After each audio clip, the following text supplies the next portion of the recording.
ব্যবসায়িক জায়গা ছাড়া অন্য কোনো জায়গায় ব্যবসা করলে অনেক সমস্যা হয়। সেই সমস্যাগুলোর মধ্যে আজকে আপনাদের মাঝে আমি একটি অন্যতম সমস্যা তুলে ধরব। যে সমস্যাটার ভিতরে আরও সমস্যা আছে, মানে কত বড় সমস্যা। আমাদের যে তুলার মেশিন আছে, সেই মেশিনের ড্রামের জন্য কাটা প্রয়োজন হয়, যে কাটাতে মূলত ঝুট থেকে তুলাটা কেটে দেয়। এখন সেই কাটাটা আমাদের মেলের জন্য মাসে অন্তত 3টা প্রয়োজন হয়। সে কাটাটা আমরা নারায়ণগঞ্জ থেকে আনি। তখন নারায়ণগঞ্জ থেকে আসে শুধু ময়মনসিংহে, এবং আমাদের প্রতিষ্ঠানটা হচ্ছে ময়মনসিংহে না, কিন্তু এটা হচ্ছে কুদালদর বাজার। কুদালদর বাজার মানে এটা একটা ছোটোখাটো বাজারই আপনারা ধরতে পারেন। তখন আবার আমাদের মিল থেকে বিশ্ব রোডে যেতে হয়, বিশ্ব রোড থেকে সৌম্যগঞ্জ, সৌম্যগঞ্জ থেকে ময়মনসিংহ থেকে আবার এই যে আর যেখানে আছে রেলির মোড় সেখানে যেতে হয়। তার জার্নিটা কিন্তু অনেক বড় হয়ে যায়। এখন আজকে এই ভিডিওটা বানানোর কারণ হচ্ছে আজকে একটু অন্যরকম কাহিনী হয়ে গেল আমার সাথে। যে এই যে আর থেকে বের হয়ে কিছুটা হেঁটে যাওয়ার পরে আমি দেখি একজন লোক পান বিক্রি করছে। তো আমি ভাবলাম একটা পান খেয়ে নেই, পরে নিয়ে যাই। তো আমি ওই জিনিসটা মানে কাঁটাটার বক্সটা আমি নিচে রাখলাম, রেখে বললাম যে আঙ্কেল একটা আমার পান দেন, আমি একটা পান খাবো কাঁচা সুপারি দিয়া।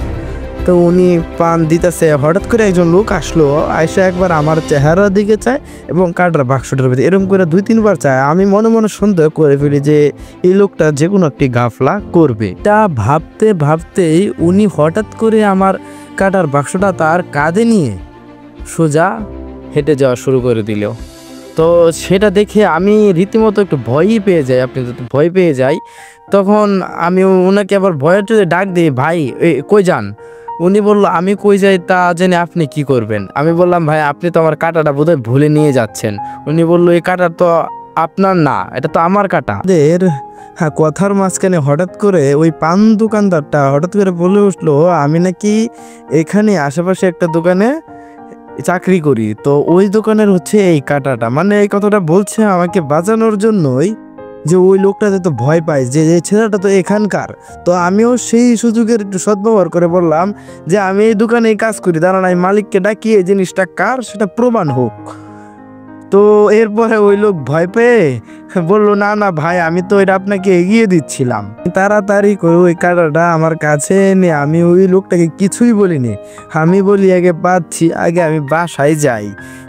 পরে মানে আমার খুব চিন্তা, কারণ দেশের যে পরিস্থিতি, এই সময় কোনো কেউ সাথে ঝগড়া করাটা বিশাল একটা বোকানামি হতো। তো যাই হোক, ভালো থাকবেন, সচেতন থাকবেন। তো বিদায় নিলাম আজকের মতো।